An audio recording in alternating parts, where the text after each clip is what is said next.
Yes. Good one, too. Let's see. There we go.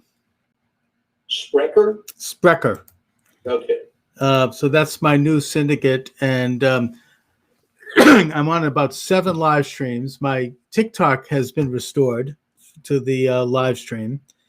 And then, of course, we've got the flagship station. Let me do that one, which is YouTube, of course. And as you know, on YouTube, we always have to be careful. Yes. I've even had, I think, a show taken down this week. So, wow. But, look, I mean, that's why I'm doing about a dozen different streams. And well, Charlie went to Rumble. I'm on Rumble too, and I'm also on Minds, and actually at Turley's suggestion.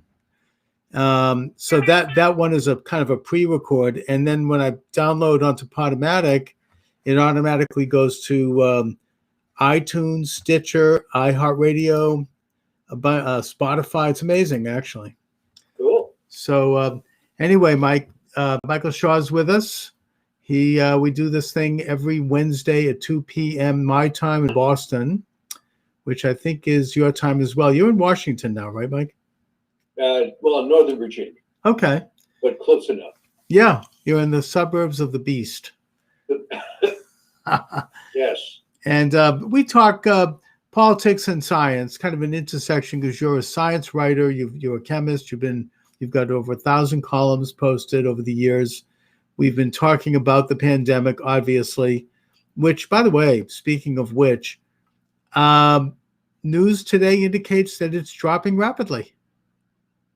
Well, that's what they say, but I guess I'll believe it when Tony Fauci says we can back off. And, of course, he's not saying anything of the kind. He's like, well, this is going to go for the rest of the year. I mean, I think that the CDC says it is. And I don't know if that's because of the increase in vaccines or if it's because simply it's just by nature, probably maybe a combination of both of those things. Yeah, well, it's a good old-fashioned herd immunity. Okay. And it remains to be seen if they're going to break out the vaccine as being a big part of this or not. I mean, it's too soon to tell. They can't even guarantee people that A, they won't get the bug if they have the vaccine, or B, they won't be able to spread it. And indeed, there's stories of people who were vaccinated and a few weeks later died of COVID. Do we have any data on that at this point in terms of people's response or any potential side effects that might be bad? Well, the official position, of course, is that no matter what happens, it wasn't the vaccine. And there was a case, I believe on Sunday, of a guy, and again, there's very little data, in his 70s, who was at Javits Center. They were doing this big vaccination drive, and here was this guy. And they said, okay, thank you. You've had the shot. Now sit there for 15 minutes, please. And make sure there's no reaction. And 15 minutes later, the guy gets up. And as he's walking away, he drops dead, basically. So, yeah, well, that's troubling. I mean, in my case, I have an appointment with like an online visit with the allergy department at Mass General, who want to consult with me about my taking the vaccine. And I think what they recommend there is 30 minutes. They observe you. And the reason I have the appointment is because I had a bad reaction to a flu vaccine a couple of years ago, and I haven't had one since. Okay. But boy, I mean, do we have any stats on this at this point or not? Well, they're very conflicting. I mean, there is a website where the vaccine reactions are posted. Of course, it's unmoderated, so people can post whatever, and it may or may not be true. But on the other hand, not everybody posts stuff. So it's we're not getting good information. Let me put it that way. It seems to be a worst case for people that have already had COVID and recovered, and then get this vaccine.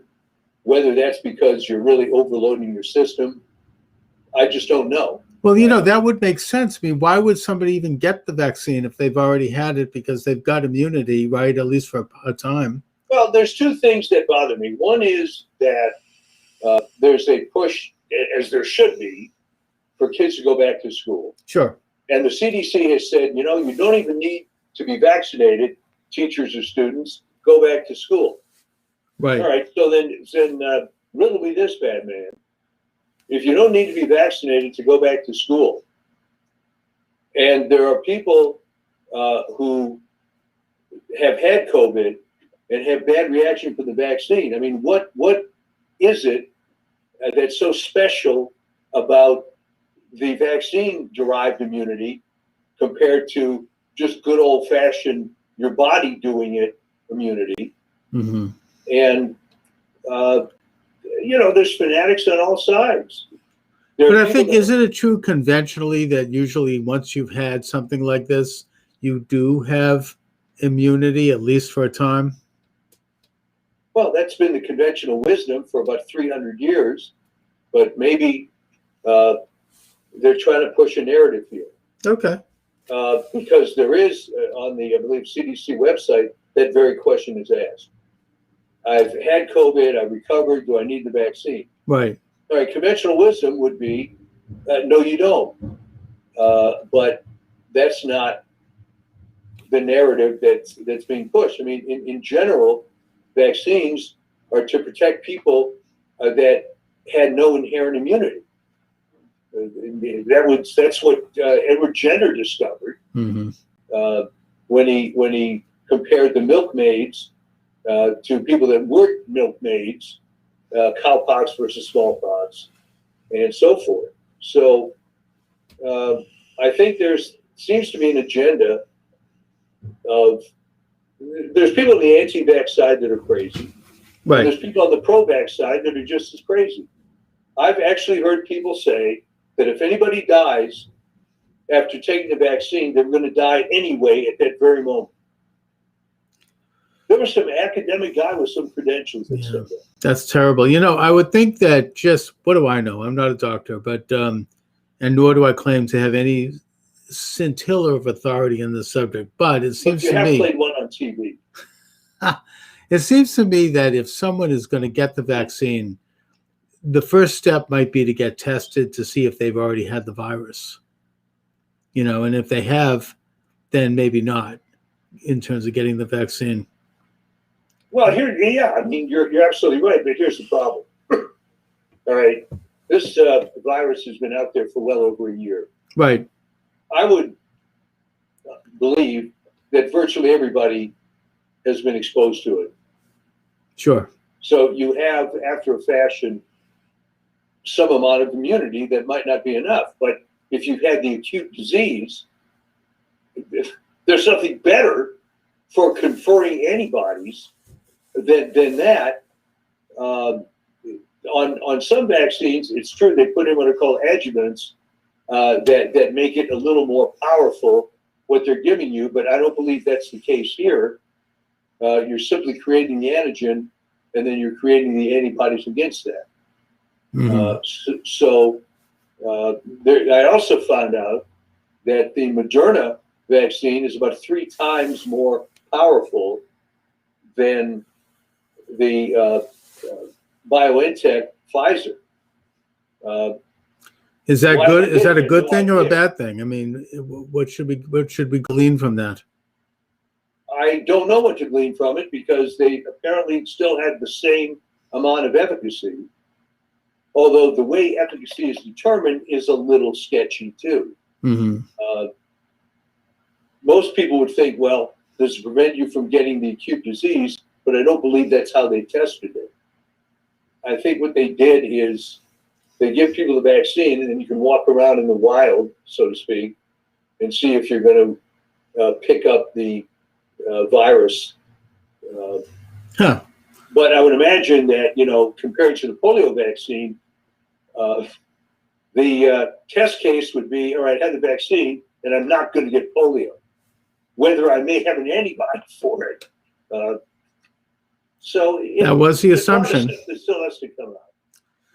Now the numbers are dropping in this country. Yes. Hospitalizations dropping, contagions dropping, deaths are dropping, but we have all of this rumor, at least, if not fact, that there are other variations on their way that are going to reinfect. What do you know about that? Okay, newsflash, coronaviruses mutate like hell. So this is no surprise. It seems to me to be fear-mongering. Okay. Well, just because you think you're out of the woods, actually, we identified this rare variant coming out of a specialty island in the Aral Sea that if it infects you, the vaccine may not work. Well, that's the thing. I mean, I heard a story here in Boston that apparently there were some people that came in from England to Columbus, Ohio, and they created like a spread in that city. I don't know. I mean, so I think it is a real thing. I mean, that there are these variants that are coming in. Yeah. There's probably hundreds of variants. Right. They haven't all been identified. So seems to me to be more fear-mongering. Okay.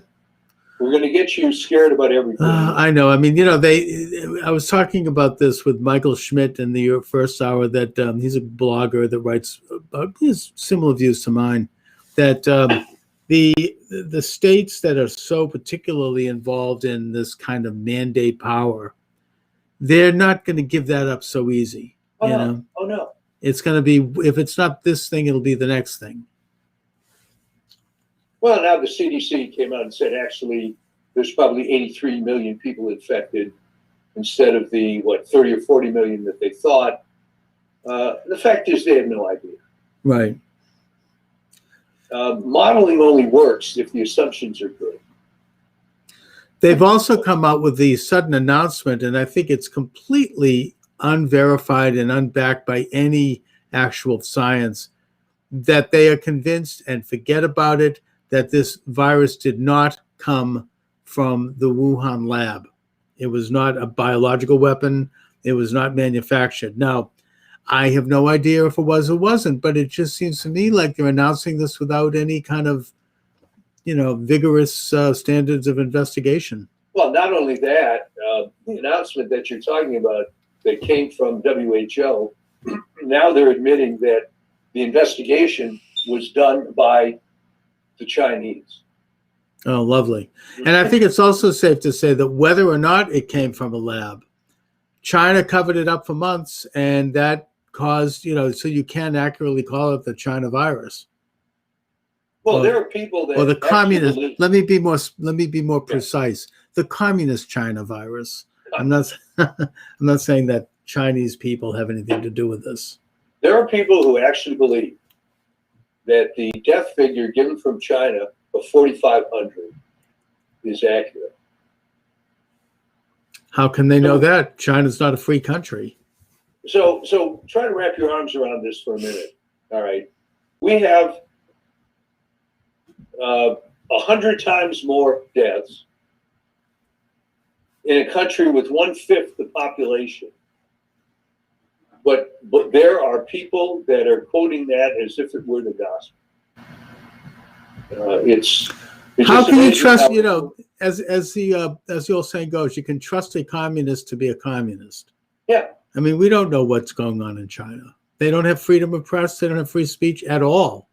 It's not. I mean, in this country, we may complain about limitations that are unprecedented, but in China, there's none. The government controls all means of communication, so we don't know what's going on there. No. Other than what might be smuggled out. Well, what's interesting is that during this pandemic, many people have just lost the ability to produce rational thought. Mm-hmm. I would also suspect that one of the reasons that the crisis seems to be on the wane is because Donald Trump's not the president. I would more than suspect that one. You notice that literally the day before or after the inauguration, New York and Michigan announced that they were loosening the standards. Right? I mean, what a coincidence! What a coinky dinky that is in California too. All of a sudden, they're concerned about their economies. Oh, yes. How many people were locked down? So since we're on the topic, I should mention as a little shameless plug here, why not?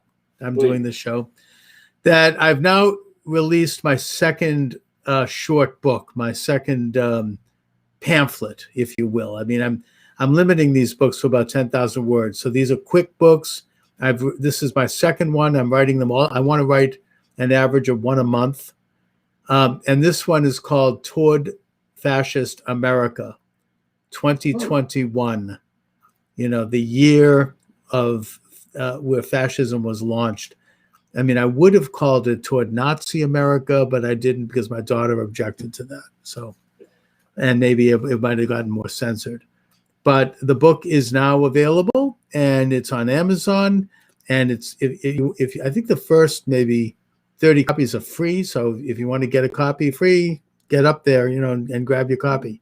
Just put my name in the server, Charles Moscowitz, and you'll see Toward Fascist America come up, and put that title in there, and you can get a copy. So, well, what was your thought process behind that? Well, I mean, I started writing the book right after the Capitol incursion, and looking at the reaction to that. Never mind who was behind it and who wasn't. I don't think we know that. My personal gut feelings about that, as somebody who has been observing news and culture for a long time, and based on what I have seen of it from videos and photos, is that it didn't look to me like Trump supporters. It just doesn't. I mean, I can't prove that scientifically. I don't know. I wasn't there. But I have a hunch about it that is more than somewhat educated. To me, it looked like agitators. We know already that one of the ringleaders was an Antifa follower, that being Mark Sullivan. Right. We also know that apparently one of the other ringleaders, it turns out today, was a former FBI agent who still had security clearance. And the way the media is playing that is that he was, had PTSD, and that he had seen it was ill, and that's how his lawyer is also playing it, that he's got illnesses, and that he'd been wounded in battle and whatnot. But but the thing that they don't mention is that there very well may be a corrupt element within the FBI. See, these are the same people. Remember Peter Strzok? Right. And I would count on that. I wouldn't. Yeah. I mean, there was just the FBI. This guy Kleinsmith, who was a lawyer for the FBI, he's just been convicted. They gave him a slap on the wrist, but he was just convicted of altering documents to try to get the FISA courts to spy on Carter Page as a way to get into the Trump campaign and spy on Trump. And, he's been tried and convicted for that. So, there seems to me between that and, McCabe having to resign under pressure and be essentially fired, who was a deputy, Comey, right? Basically leaking to the press after meeting Trump, and just really engaged in very unethical, activity. That it's very possible that there might have been the same rogue elements in the FBI that might have instigated this thing. I'm not saying the FBI itself did anything, and I admire the FBI. I'm saying that there might be rogue elements within the government, because, when you look at a situation like this, you have to ask the question that any investigator asks: cui bono? Who benefits? And certainly Trump didn't benefit from this. Do you think that Trump benefited by having that guy with the horns and the fuzzy hat show up, in the Senate? I mean, how would that benefit Trump? What it did was it shut down Congress at the very moment that they were hearing evidence of voter irregularities in 7 states. Funny how that worked. Yeah, I mean, I was watching it on television. I think you were my guest that day, but I was watching the hearings on television, the states are called out alphabetically to present their delegations and to have certification. And at that time, a state that was contesting their election, if there was one House member and one senator who jointly signed a document contesting the election, then that state is entitled to up to a 2-hour hearing where evidence is presented. This isn't new. This happened in 2004, I think, where Ohio was contested in the Bush election by none other than Barbara Boxer of California. She was the senator, and then there was a local rep who co-signed with her, and there was a contestation. There was a hearing, and it was decided that Ohio was fine. The point I'm making is that everybody in my side, and I hope most Americans, were waiting for that time when 7 states that were contested would have their day before Congress where they could present their evidence. And then we could find out one way or the other. Maybe we'd find out that there wasn't any problems. Either way, we would get to hear the evidence, we get to hear the testimony, and that's how the system is supposed to work. And when they called Arizona, which was the first one on the list because they do it alphabetically, Arizona was just beginning, the people there were just beginning to present their evidence. And it was really powerful. I don't know if you saw any of that, but it was shocking. It was real. The country was paying attention. The media was paying attention. They had no choice. Everything was starting to unfold. And then all of a sudden, the guy with the buffalo wing shows up. Everything gets shut down. Everything is stopped. Everything is, canceled. And then they reconvene at midnight, right, when everyone's asleep and the cameras are gone and the media's gone, and they just gavelled Biden in. No hearings. No, the 7 states will never be heard. We're never going to get to the bottom of this because of that. When people say, and that's why I'm so sure that Trump was behind it, right? Well, that's my point. And Trump is to be blamed. All of a sudden, oh no, he wanted to overthrow the government by having a bunch of guys show up in a black leather jackets. They're going to overthrow the government. The idiocy of this, the stupidity of it is shocking. It's so ridiculous and so obvious. And, here they are now. It's ridiculous that the media pursued that line, which, by the way, is, I have to tell you may be upset, but I think it started before Dobbs was kicked off TV, but I just stopped watching stuff after that because it was so absurd and pointless. Oh, it's really aggravating. And then they have the snap impeachment, no hearings, no debates, no testimony, nothing. They just, once Nancy Pelosi was told that Trump would not be removed from office for being insane, which they've been working on doing for 4 years. They just gavelled through the impeachment. And now we have this. This is like, again, I'm trying to be careful here because this is YouTube.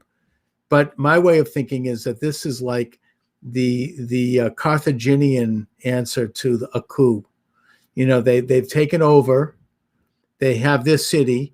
Now they're trying to bulldoze any ruins. When Rome took over Carthage, they literally flattened a city of probably, 100,000 people, just completely went in with bulldozers, flattened the place completely as if it never had existed. And then they salted it. They poured salt over it. Yes. That's what they're trying to do. They don't want to ever hear about this again. They're using the total, Carthaginian approach. And you notice that it hasn't bothered them one little bit that they're destroying the institution that they're supposedly trying to protect. Oh, I don't think they care. They've never respected it anyways. Right, but what's the long-term play here? Okay. Power. To what end, though? Well, first of all, I think that they understand that. How should I put this? They understand that interesting things happened in this last election. Let's just put it that way. Yeah. I'm not saying what those interesting things are. I think that our listeners know what I'm getting at. But the point of the matter is that they really want to bury that now. even in their own conscience, whatever remnants they may have of a conscience, which isn't much, they want to get this thing out of the picture and then to move on with whatever their agenda is. And I doubt if they even know what that is. To what end? Power. They don't know. I mean, it's just they had to create a paradigm by which they would obtain power. And now they're going to just move forward and bulldoze the city, and like the Romans did to Carthage. Well, the good thing here, though, is that they're overreaching to almost a comic extent. This idea of Pelosi fining members for not going through the security when she violated it herself 4 or 5 times. Oh, yeah. There's going to be pushback. And like anything else, you're going to have the loyalists up to a point. But the bottom line of all this is people have to be reelected. Mm. So you're only going to carry water for Nancy Pelosi so far. Well, you see, you're getting to the real question here, which is, and which I'm hopeful about, which is, are they going to pull this? I mean, they know that there's an election coming up literally in months, and that, they're holding on to the House by a tiny thread. I think it's only 5 members. It's the slightest majority in probably a generation. And they're probably going to lose that majority because even in the best of situations, usually the first midterm after a president takes power, that party loses some seats.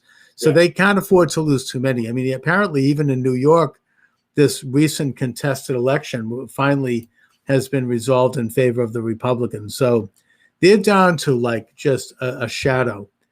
And I think that combined with the fact that Republicans did well across the board, it was not a landslide, but it was a mandate on the state level, on the state congressional level, and on the state legislative level, that they just, they're probably going to lose a lot of power to, in the next election. So I don't know. I mean, maybe they're using, again, the total destruction, the tactic, figuring that's the only way they're going to go. Or maybe it's just this is the last gasp of the Trump derangement. I don't know. It could be probably a combination of the two. Yeah, well, I think that other than real political junkies, people have been so turned off. I think with this second impeachment, that ridiculous opening statement by Jamie Raskin. Oh, you mean when he's pretending to cry? Yes. Oh, yeah. I mean, I saw that. I mean, Biden is there crying about Hunter Biden, right? We're supposed to now feel sympathy. Anyway, I think let me give out the phone number. This is a live show and we do take calls here. So you're welcome to join the program. 617-396-4958. That number again is 617-396-4958. We're talking about the impeachment. We're talking about COVID-19. You can bring up any topic you want if you want to call in, as long as it's within the bounds of community standards. So you're welcome to join the program. We're live. 617-396-4958. Is what? Opposing viewpoints, especially. I always love opposing viewpoints. That's never a problem. I'm not into censorship.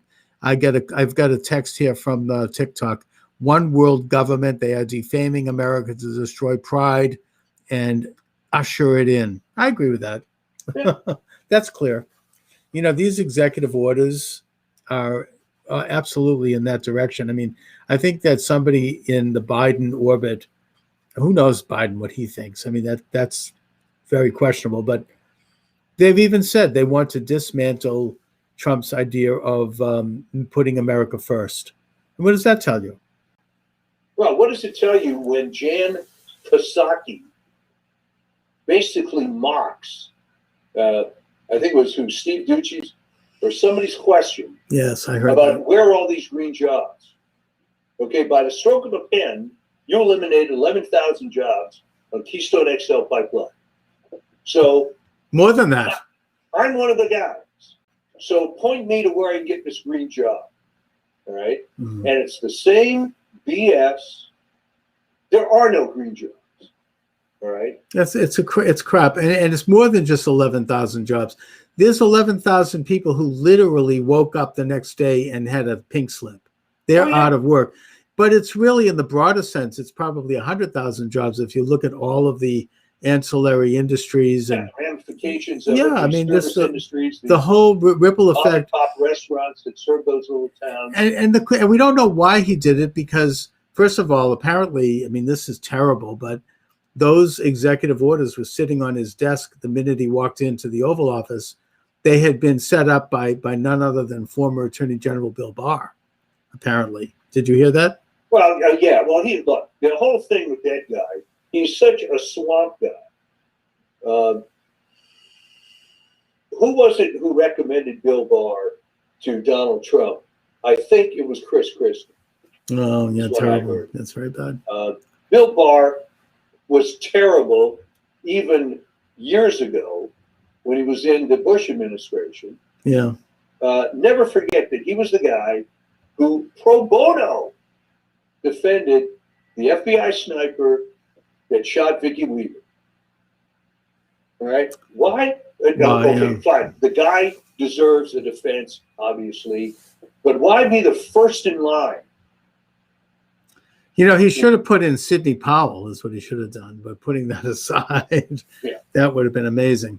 But anyway, so Biden has this pile of executive orders.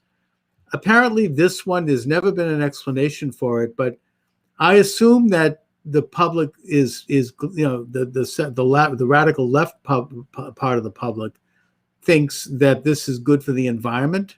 But of course, it isn't. No, that's the whole point. It's actually very environmentally bad. Oil still has to be transported to the refineries farther south in Texas and other places. Right. Now it's going to go by rail or by truck. So this was, I'm sorry, like every single other point in the environmental movement since Rachel Carson, it has been wrong. Every single key point they have ever come out with has been wrong, and somehow it doesn't matter. When Paul Ehrlich was talking in 1968 about the population bomb, famine 1973, it was ludicrous. But people, that was drummed into their heads the same way that they're drumming climate change into the heads of the kids now. With notwithstanding the fact that for hundreds of years, countries have dealt with coastal changes, have dealt with part of nature, adjustments in the environment. I mean, look what the Dutch did. They created this brilliant. The Dutch are a good example. They're not the only one. I mean, they literally created this incredible system of dams and dikes and, embankments. I mean, they wouldn't have a country today if they hadn't done that. I mean, this is just basic engineering. Project, that goes back to the 40s and 50s. We have better technology now. But the other thing is, and it's incontrovertible, that in general, a warm climate is better for people than a cold climate. That's right. Crops grow better. Coral reefs do better. I mean, the ocean does better. People think that it's damaging the coral reefs. It's the opposite. Is just one more typical thing, like evil DDT and anything else they wanted to hang their hat on, which it doesn't matter. I mean, you will not be wrong if you go out and say every major environmental precept that they've pushed has been wrong. And also, I mean, I think that he has an executive order to rejoin the Paris climate agreement, which is really just another giveaway to the oil companies, because the price of fossil fuels is going to go up in this country. That's going to hurt working people. It doesn't hurt rich people like George Soros and he obviously doesn't care about Pelosi. I mean, there's never been in American history, with the stroke of a pen, you've instantly eliminated thousands of jobs. There's no precedent for that. No, it's horrendous. And the Paris Agreement that gives Russia and China exemption, so they that's a gift to them. And India. And India. So there you go. I mean, they're the biggest polluting countries. I mean, they're using dirty fuel, as they say. The other one, I mean, he stopped construction on the wall on the Mexican border. Now you have caravans moving up into the border. You have a cancellation. A lot of them have COVID. Oh yeah, I'm sure they're going to be wearing masks. And you have the cancellation of a program by which we had embassies working in Mexico and in Central America processing visa applications so that people who actually had a legitimate case of getting refugee status wouldn't have to go to the border. You could do it there. And it also... And how much contrary to all these things have you heard from the establishment Republicans? Well, you know something, that they're worse than... I mean, you're talking about like the Mitt Romneys. They are... Now I talk about the Mitt Romneys. You look at McConnell. Oh my God, the worst. The institutional types. We have to get them out. Which I have to raise this question, which people don't like here. All right. You remember, you watch on TV, you see the quote good guys like Jim Jordan and Louis Gohmert, yeah, and Andy Biggs, and you could name some of the good guys. All right, but here's my question for you. Why would you want to be part of an organization where 95% of the people were terrible, and knowing that despite the fact that you're a good guy, you're not going to be able to change anything? So what is the personality there? Well, I mean, I think a lot of these guys get discouraged. The idea that you still get credit for, you still get the intentions, or I'm sorry, you still get the indulgences if you do this. Well, you get to stand in there and see it firsthand and report on it. You could be like Marjorie Taylor Greene. Yeah, I know she's actually pretty amazing. I mean, she gave a press conference the other day where she just kicked the crap out of this whole, these rhinos and just other people. And you want to talk about lack of self-awareness on the left with Marjorie Taylor Greene. They were raising all this crap about, isn't it terrible that people in Georgia have been disenfranchised with Stacey Abrams, the voting and the voting suppression. It's okay, great. Well, here we have a real live member of Congress, Marjorie Taylor Greene, and you're disenfranchising all of her constituents because she can't be on any committees. So please. Well, I mean, that whole thing is a fraud anyways. I mean, disenfranchising voters is what I'm worried about, as in, well, we can't talk about this too much, Mike. No, because YouTube won't allow me to. The fact that Greene has been removed from committees. That was terrible. And if you're going to do that, what about all these flamethrowers on the left? Yeah, what about Rashida Tlaib, who said that the Holocaust gives her a warm and fuzzy feeling, she says. Yeah, she's fine. I don't know why. I mean, if I were one of the good guys, I would start raising hell about what's happening to the institution. And we've got to get rid of the speaker because she's tolerating one major abuse after another. I mean, I'm telling you, when the kids 50, 100 years from now read the history of this period, the first question is, who the hell was Nancy Pelosi that allowed this thing to deteriorate in this manner? Yeah, there's something seriously wrong with her. I mean, you just look at her, the way she conducts herself. I mean, I want to be careful here because this is YouTube. Yeah. But I get Trump derangement to a certain extent. I mean, I get people don't like his style. Fine. They don't like his policies. Okay, debate them in Congress. Bring them up. But she's like, with the ripping of the State of the Union address, and what is it so horrible? I mean, and then of course right after the Capitol incursion, she's on the phone with the Joint Chiefs of Staff, saying, "Don't listen to Trump." I mean, that's it. That's there's a word for that. It begins with a T. So where's the loyal opposition talking about her?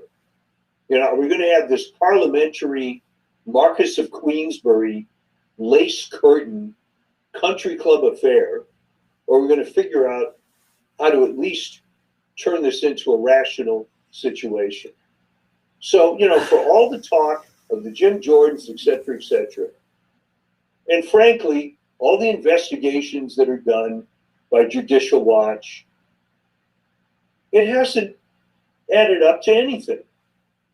And it's frustrating when you hear, oh yeah, we've got the goods on this guy, and nothing is ever going to happen. No, it's going to be worse now. They're never going to get to the bottom of like Pfizergate, you know, the spying, and I mean that's over. And we'll never know that because, you know, Biden's people or whoever is behind the throne is in charge. I mean, they're never going to let that happen. We're going to Whatever happened to investigative reporting? Well, I mean, there were three legs to the stool that all three of which failed to find out this past election. The first one was the media, which is gone. The second was the court system, which is pretty much gone, including the Supreme Court. And then the third one was done away with by the guy with the Viking horns, you know, the congressional hearing. So there's none. Anyways, so I think it's a sad commentary, and you don't hear it discussed very often. That you know, to use the old cliche, rearranging the deck chairs on the Titanic. I think there's some serious issues with the way the federal government system is set up now with respect to what's going on. Because if the judiciary can't work, and the legislative branch can't work, and the executive branch can be, let's say, mysteriously adjusted, what recourse do people have? what do you think? I don't know. I mean, you would think that there'd be gadflies talking about this, but they're not. On the right, you see a bunch of programs decrying the situation, bringing over the same guests every week or every day. Yeah. You talk about this, that, and the other. And on the left, it's the same thing. So it's why? I mean, what can you do? I mean, I'm one of those gadflies. I don't know what to do. I mean, I bring people on. You know, we can sit here and chew the fat. Yeah. What can you do? I don't know. I mean, it's. Well, I guess you can only hope it'll get bad enough that something might change. But I think people are so disgusted with what's going on that they've, in many cases, just given up the fight. I mean, consider, even if you completely disagreed with Trump, what is really the point of basing this new administration on only being 100% negative? We're going to undo everything this guy did.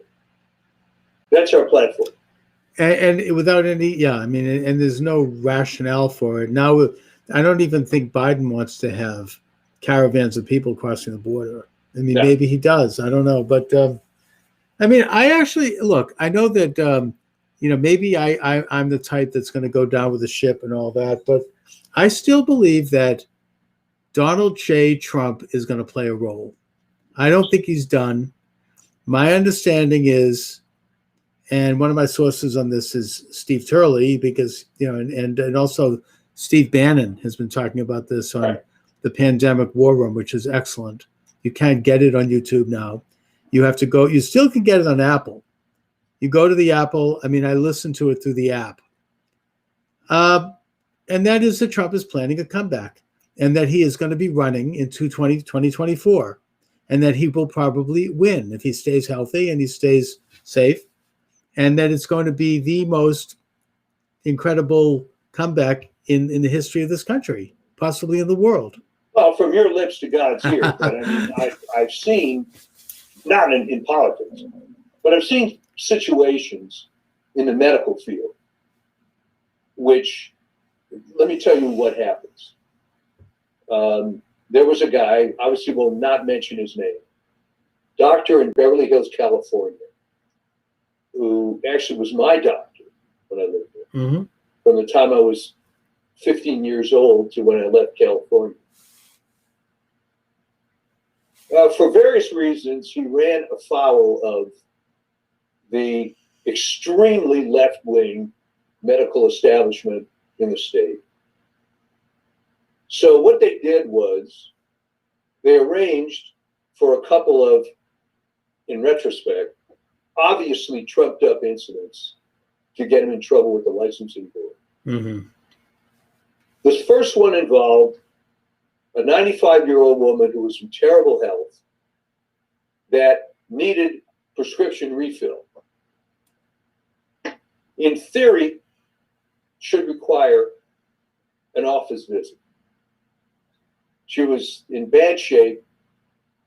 He'd been treating her for 5 million years. God forbid he refills the prescription without seeing it. Strike one. Okay. Strike two, a longtime patient of his insisted that you please see my son, he's troubled, blah, blah, blah.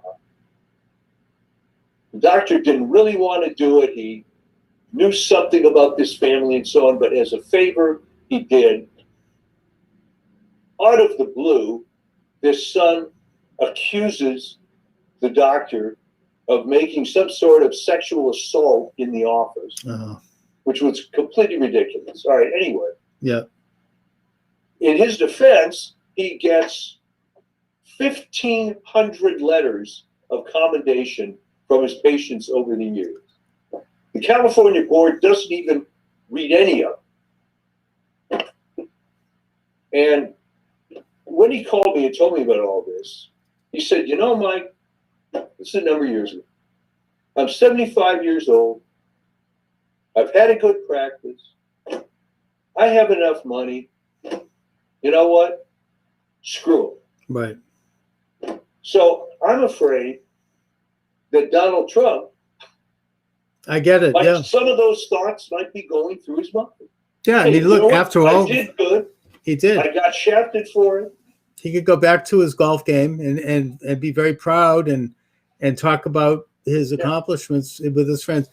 I mean, that's right. I mean, that's exact. I mean, maybe he's like, I've had it. I mean, my family has had it. Yeah. It's enough already. I mean, it was horrible to see him as he was departing. I mean, you could see his daughter was there with tears, and it's just the whole thing had such tragedy to it. He seemed like he was fine, getting, but so yeah, we don't know. I mean, maybe he might just say, all right, I've had enough of this.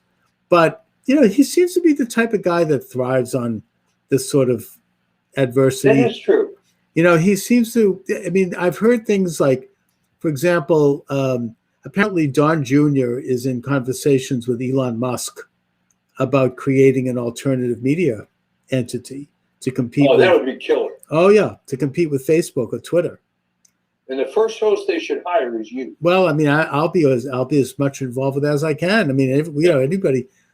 And there are some other things that are kind of rumbling out there. I mean, these are all, I don't have any proof of any of it, but, these are all rumors. And that Trump has apparently made a few comments to people. I mean, he had a conversation with Rick Grenell, who was acting director of Homeland Security, who's a good friend. And he made some comments. Rick Grenell didn't come out and say what the conversation was, but there were little implications that Trump is thinking about things in going forward.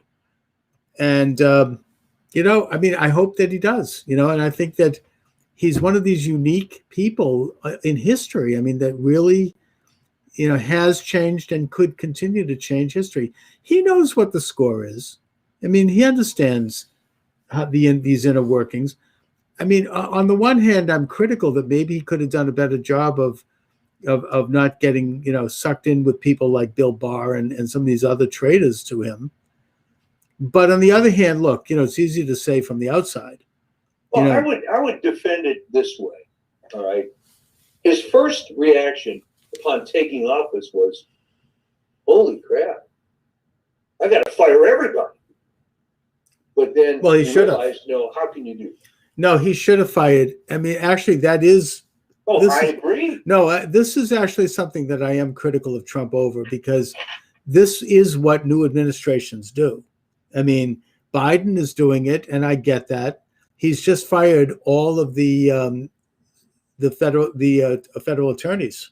But, well, I mean, that's common. But I mean, where I was going with this is that he didn't want to underscore his reputation of being a bull in a china shop, but maybe he should have.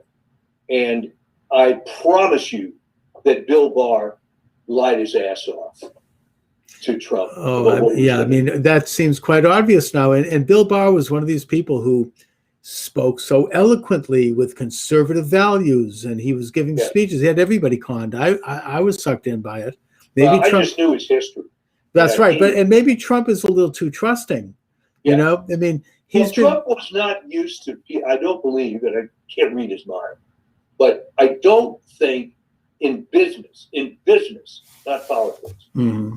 I don't think he had ever encountered people in a trusted position flat out lying to his face. Yeah. That would happen in politics. And more than just lying, I mean, you know, sabotaging him. I mean, sending out, you know, leaking his phone calls. Obama, as bad as he was, that would never happen with Obama, because Obama was spying on everybody. He was bugging everyone's phones. I mean, he was eavesdropping. You know, Kennedy and Johnson used to meet with J. Edgar Hoover, who would give him the dirt on everybody so they could keep them in line. I mean, I think Nixon, of course, had the bugs. The point is that Trump didn't do this. You know, he kind of came in there, and, you know, people would scratch their heads when all of a sudden the New York Times would come out with a front page piece about his conversation with the Prime Minister of Australia, emphasizing some stupid comment, something embarrassing. They'd pull it out of context. But nobody thought to ask, how did they get that conversation? Was somebody listening in? Did somebody call them? I mean, he had people in the White House who were sabotaging him. You know, these are crimes, by the way. That's a felony. You don't release, you know, this is like what Nixon was accused of doing 10 times over. You know, you had people in there just waiting for their moment to come out and try to stab him. We saw that during the phony impeachment phone call. I don't think he fully appreciated the environment he was coming into. Yeah, that's right. And he didn't appreciate the absolute disloyalty of all these people, or maybe better expressed, the loyalty these people have to the, quote, system. I mean, it's a pretty sinecure setup at that point. Once you get in to some relatively high-level federal job, you got it made. You know, you'll maybe get kicked out the next administration, but you can go to work for the media or for a university or an NGO or something. So it's a pretty sweet deal. It is, and this is like a revolving door. I mean, people go in and out for a few years, and then they come back. You know, so. But the history of these people is just appalling. And maybe he could see all this, but just didn't want to believe it was as bad as it is. You can look at the history of a guy like Tony Fauci, which is terrible. With the AZT during the AIDS thing and all the other screw-ups of this guy. But I think Trump, and again, I'm reading his mind here, maybe was a little naive in that it surely can't be as bad as it appears. But it was worse. Oh, it was terrible. And it was on steroids, because, as you say, you get these career people in Washington who, you know, Trump was openly and vigorously against them, and they did whatever they had to do to stop him. And I mean, look, in spite of all of that, his administration was probably the most successful in since Lincoln. That's the big irony. Or since FDR, maybe the first 20,000 days, in terms of getting stuff happening and doing, you know, and we can only imagine how successful he would have been had he been surrounded by people who were on the same page. Anyway, maybe hopefully now he has learned this, and moving forward, it'll be a different ball game. We'll see. I'd Anyway, love for him to start a media network. oh, that would be great. Elon Musk. Be on television, just regular TV, and start going toe to toe with the others. Oh yeah, and once he gets beyond this phony impeachment, they have the Trump haters have their last sexual experience. Let's just call it that. And he moves on because he's probably not going to be convicted. Then I think it's going to be full steam ahead. He's going to start to do these rallies. He's going to start to support Republicans who are actually going against the rhinos. He's in. I mean, you have a recent poll from Rasmussen shows that he is way ahead as the projected candidate for 2024 by something like, I think it was like 65%. And the next person down the line was Pence, and he was like in the single digits. I think he's like a 10.